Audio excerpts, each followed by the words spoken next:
Ipinasilip ng COMELEC ang mga transparency server kung saan pwedeng ma-access ng media at mga political party ang magiging resulta ng eleksyon 2025. Bukas ng hapon naman matatapos na ang pag-imprenta ng mga gagamiting balota. At nakatutok si Chino Gaston.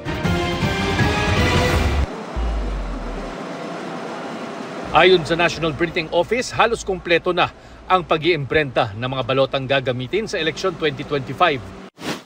Bukas, makukumpleto na ng National Printing Office ang pag-iimprenta ng higit 69 million na mga balota na gagamitin sa darating na eleksyon. Ikinatuwa ito ng COMELEC dahil nasusunod daw ang kanilang itinakdang schedule higit kumulang 2 buwan bago ang eleksyon sa Mayo. Matatanda ang nagkaroon ng 2 linggong setback nang umulit sa pag-imprenta ang COMELEC sa utos ng Korte Suprema na isama sa balota ang mga itinuring ng COMELEC na nuisance candidates. Yung unang challenge natin ay noong nagpalabas ng TRO yung Supreme Court dahil napilitan tayong magsimula na mag-imprenta ng mga balota.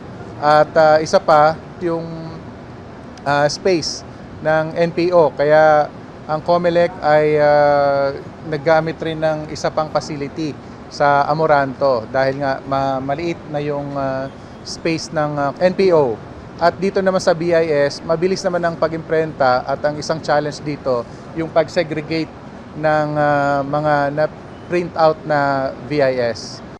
Ininspeksyon kanina ng Commission on Elections ang satellite site ng National Printing Office sa May Kawayan, Bulacan, kung saan iniimprenta naman ang mga Voters Information Sheet o VIS. 37 million o lagpas sa kalahati na ng mga VIS ang naimprenta na.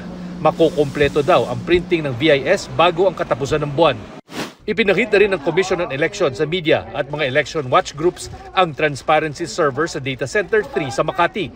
Nakalagay ito sa isang selyadong kwarto at mahigpit ang seguridad.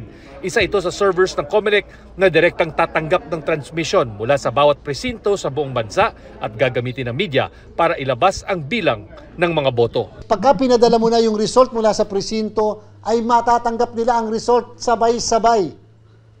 Matatanggap ni PPCRB, ni NAMFREL, ni Lakas, ni Nationalista Party, ni media. May server sila, yung result mula sa nag-iisang presinto na yan. So kung meron po tayong 94,000 precincts, yung 94,000 precincts sa buong Pilipinas, magpapadala lahat siya ng result sa mga entities na yan. Para sa GMA Integrated News, Chino Gaston, nakatutok, 24 oras.